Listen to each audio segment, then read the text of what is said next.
Hey guys, this is Evan at Pittsburgh Central Vacuum.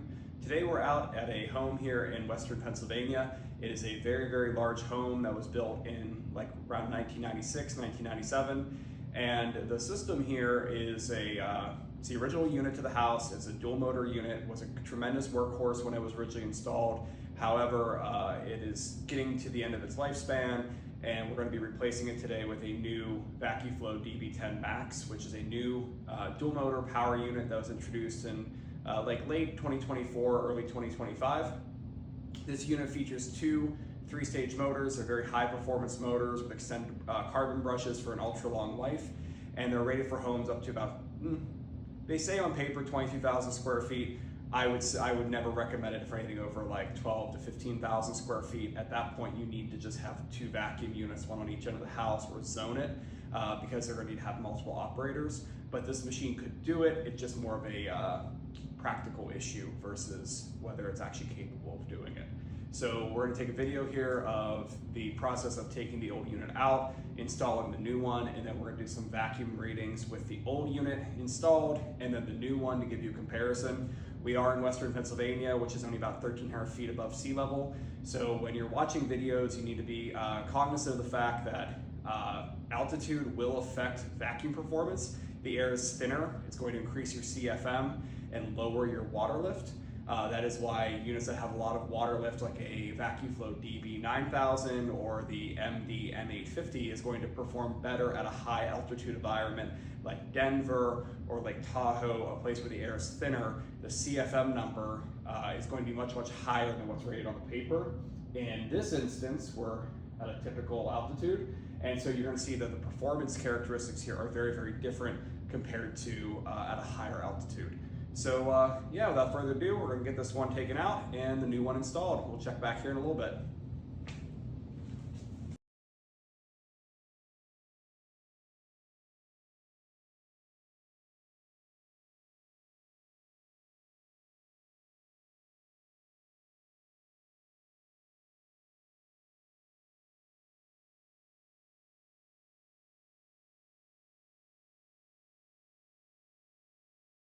All right, so now we're back here at the vac unit, and this is the new Vacuflo DB10Max that we installed.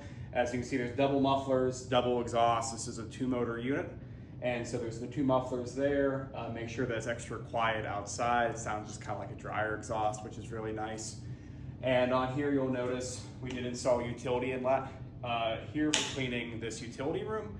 This is mounted in the mechanical area of the basement with the boilers, the low voltage lighting control panel, the water softener, and it's an all concrete room. So, and the inlets that are in the finished part of the basement don't quite reach in here. The old system did not have an inlet in here, but we added one just so that way they can vacuum in here. It's gonna get dusty and gonna have to clean up. So that's on here. This is a really great system because it uses the Clean Shield disposable bags that everybody loves. Super easy to change. Just undo the hooks. Disposable bags right inside of here. You take this off, put a new one on, and just put the bucket right back on. Like that. So yeah, without further ado, we'll go upstairs here and take a suction test and see where we're at. Okay, so we are back up here at the inlet. This is the furthest inlet in the entire system. This house is a very large home. It has, I think, about 25 inlet valves in total, maybe a few more when you factor in the basement. And this inlet is the furthest away from the vac unit. The vac unit is on the far end of the house. This is on the far other side of the house on the second floor that we're testing on. And so we'll activate the new unit and see what kind of performance we're getting. We're measuring working vacuum, which is a distinctly different thing than sealed pressure. You need both sealed vacuum or water lift, and that's the pressure you feel when you put your hand over the end of the hose and you feel it pull inward. That's sealed pressure. But what you also need is airflow. Airflow is the actual roar of the air going through the system, and the more air you move, the more dirt you move, which is what Kirby always preached. In a balanced cleaning system, you need good numbers of both, and that is what the DB10Max delivers, which you'll see here in a second. It's a really good combination of high water lift with a lot of airflow as well. So plug this in.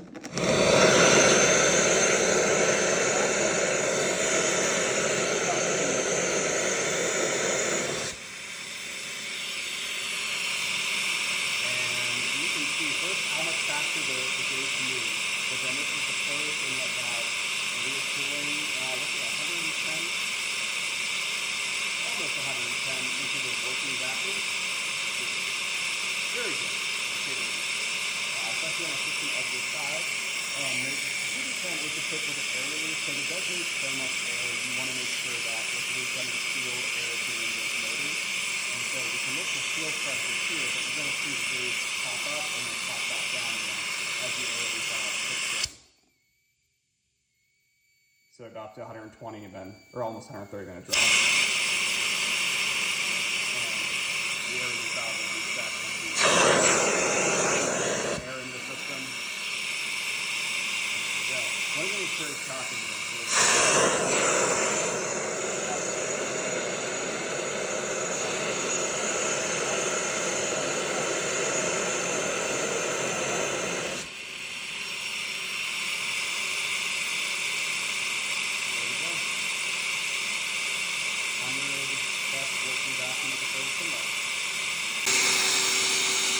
okay, so now we're down here at the vacuum unit, and we're going to, so we're getting 120 inches working, but we're right next to the fence, and there's the guys there, so we're going to seal this off, and then, and there's no good way of doing this, but seal it off, and then I'm going to hold the air release valve closed, just so that way we can see what it